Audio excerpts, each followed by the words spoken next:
share some thoughts on that is Tom Lauria. Tom follows the telecom sector at ING Barings, and here he is to talk about that.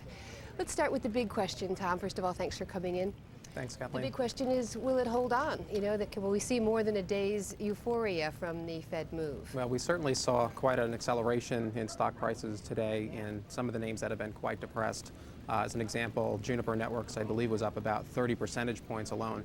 I don't think that type of momentum is sustainable. I think fundamentally the companies that sell equipment to carriers like AT&T, Verizon, and others are essentially have the same business models they have had over the past few months. So I don't think things fundamentally do change. What I do think does change is that the access to capital that some of the carriers and in particularly some of the emerging carriers may have a somewhat easier time getting some capital and making investments in the equipment that'll drive equipment companies like Cisco, Nortel, Lucent, and Juniper, and others. So I don't think things fundamentally change that much, but I do think that it makes for a somewhat more comfortable investing environment, and I think that for the most part, I think that today's rally will not be the start of a very, very long-term kickoff, because I don't think things are fundamentally that much different today than they were 6 hours ago. 6 hours can change somebody's future.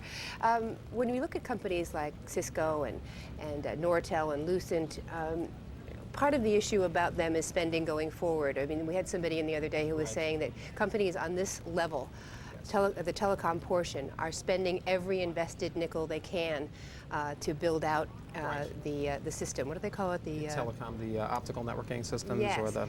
So they would seem to be then good investments on the broadest, biggest worldwide scale. What about the people who supply them? Are they equally sure things? I think for the most part, what we're seeing is an increase in spending by about 15 to 20% sustainable in terms of the spending that service providers are doing, and with the telecom equipment companies like Cisco and Lucent and others. So I think that is a fairly sustainable long-term trend, and I think that they do absolutely need to make continued investment in the right technologies over time to support the kind of growth that they're seeing on their networks today. Now, what I do think is happening is there's a big shift away from some more established technologies like circuit switching, and we're seeing that market decline, and I think that 2001 will be a pretty substantial year of decline. But we're also seeing optical networking grow at about 40% per year, and there are some segments of that which are growing much faster. And we're seeing companies like Juniper Networks execute extremely well, and in some cases out-execute even the better, larger names like Cisco on that front. But for the most part, there'll be some substantial opportunities, and I think that there will be a bit of investor confidence coming back in the market, but I don't expect it to be the kind of gains that we've seen today. Not giddy, yeah. The big slam on some of the big broad-shouldered stocks like Cisco is that, you know, with all the future and all the promise, they're still way expensive. Do you see them that way? Right. I do think, you know, Cisco is a fairly pricey stock. Currently, I think its market value is about $250 or $275 billion.